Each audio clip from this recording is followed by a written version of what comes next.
Man, what's up, everybody? Welcome back to another episode of EOS. It's 1090 Jake, man. I'm rocking with y'all and y'all rocking with me. And for this video, we're going to be speaking on one of the drill pioneers in Chicago, Edai 600, who was just shot and killed. Sunday, August 1st, a 32-year-old man was standing outside in the 7200 block of South Bennett Ave in Chicago's South Shore neighborhood when he was shot multiple times, bullets striking him in the chest and stomach. The man was transported to the University of Chicago Medical Center where he was pronounced dead and has yet to be officially identified. It wouldn't take long for news to break on social media that this was none other than Corday Ely, more commonly known as Chicago rapper Edai, one of the early pioneers in Chicago's drill movement who left behind some of the most disrespectful songs in drill's history. Some of the oldest videos I could find on YouTube date back to 2011, showing Edai with some of Chicago's most famous names before the fame, like Chief Keef, Lil Durk, Rondo Number 9, L.A. Capone. The list goes on and on. But if you know the history and how many people in these videos have been killed since then or sentenced to decades in prison, it's crazy to think how far the few lucky ones have made it. The following year in 2012, billionaire Black and FBG Duck would drop a diss song entirely dedicated to Edai, titled Edai Is You Serious, while the pressure between 600 and FBG would continue for the next decade. But in 2014, Edai dropped his song War, the first line in the song saying fuck FBG, then addressing the song aimed at him saying that Edai Is You Serious diss, that shit ain't nothing to me. You on that bus stop like Tuka, we put you under the sea.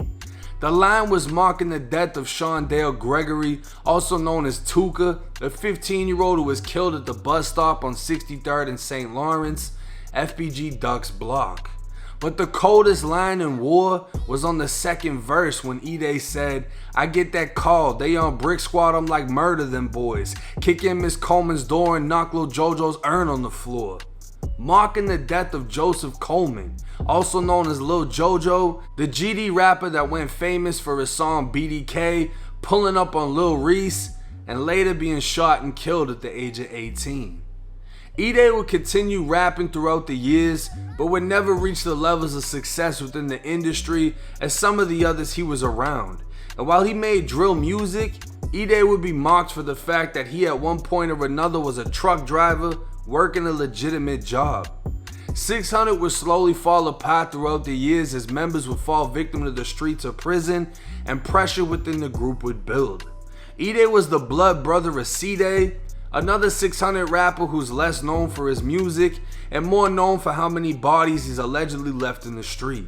When C-Day and Rondo were arrested for the murder of a cab driver back in 2014, Edai was one of the main ones alleging Tay 600 snitched on the case, an allegation that would later be proved false.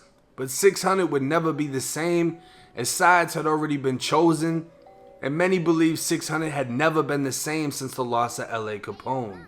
C-Day would later be sentenced to 38 years in state prison and Rondo to 39. June 30th, 2021, Edai would make a post saying, when it comes to the topic of drill music, I feel so unappreciated because 600 started drill. And in a way, he's right. While Edai isn't one of drill's superstars, his name is still cemented in drill's history and will live on because of it. Only 5 days after that post, he'd make another with the caption saying, I might get talked about, but I don't get touched. Love it or hate it, drill music comes with death, and it's death that makes the music real. While Edai had his back and forth with FBG and plenty other gangs for over 10 years, Edai was killed literally only 3 days before the 2-year anniversary of FBG Duck's death, making the list of drill rappers who've been around since the beginning that much smaller. Now, to hear a Chicago rapper died, I mean, it happens so often, but it always comes with a punch to the stomach type feeling. You don't even have to be involved in any of it, know any of them, But Chicago rappers have so many fans and have left an influence across the entire country. You can appreciate both sides of the music, from the GDs to the BDs. It doesn't matter. You can appreciate the talent. Some of the rappers, even though they beef with the other ones, they'll say like, yeah, he can make good music. It's still fuck him, but he can make good music. Chicago has a lot of fucking talent, and Chicago is killing off their talent. And as crazy as that sounds, it's the reason so many people are a fan of the music. You know, they say rap started as an expression of what was going on in the ghetto. And that's all drill is. Chicago, they're killing shit left and right. It's within the city's culture. They've been doing this shit for decades on decades on decades. And all drill is doing is putting it in the music. The disses, the this and that, the back and forth, the murders. It's a part of the music, but it's what makes the music great. As sad as that is to say. And it's almost like, you know, warriors, true warriors in history. In a lot of different cultures, it's always been one of the greatest honors to die in battle. You got a lot of Chicago rappers that'll mention things like, I'm gonna be this way until the day that I die. I'm this until I'm in my grave. I'm that until this happens. And, you know, unfortunately, that's what happens. But it's always the ones that die young that are always remembered as being legendary. You know what I mean? It's different when you see someone reach old age. You don't look at them the same, you know? When you see somebody that's old as hell, you can't picture the 20-year-old them, the 30-year-old them. And all of these Chicago rappers, I mean, they go out in prime years or not even in their prime. 15, 16, 17, 24, 25, 26. Young as hell, but they're forever remembered as being that age. As being that person. That legendary. Living a life that's literally a gamble, not knowing when you're gonna die, but you're living that fucking life. And you're taking people out and you're putting it on songs that people are gonna remember. Now, one of the things that I mentioned in this video is the fact that Edai was consistently mocked for being a truck driver. And a lot of people are like, well, how you gonna hate on a man that's got a real ass job? A lot of people inside of Chicago had real jobs. A lot of people in Chicago got killed at their real jobs, which is why a lot of people can't work a real fucking job. But the thing is, you can't be 1 foot in and 1 foot out.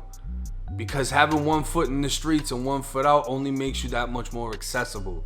If you gotta show up to work, the motherfuckers know where you're at. And that's also what fucks up a lot of the money for people inside of Chicago. If you can't get a job and you can't go to school because of the threat of getting killed, you can only make money doing some street shit. So you're all the way in this street lifestyle with no fucking escape because you always have that threat of death over your head. And the best thing that ever happened to Chief Keef's career is when they said you can't come back to Chicago. He moved out to LA, he brought whoever he brought with him. And it's not that he's untouchable, but it's the simple fact that he stays out the way and just lives life and enjoys it that's keeping him alive.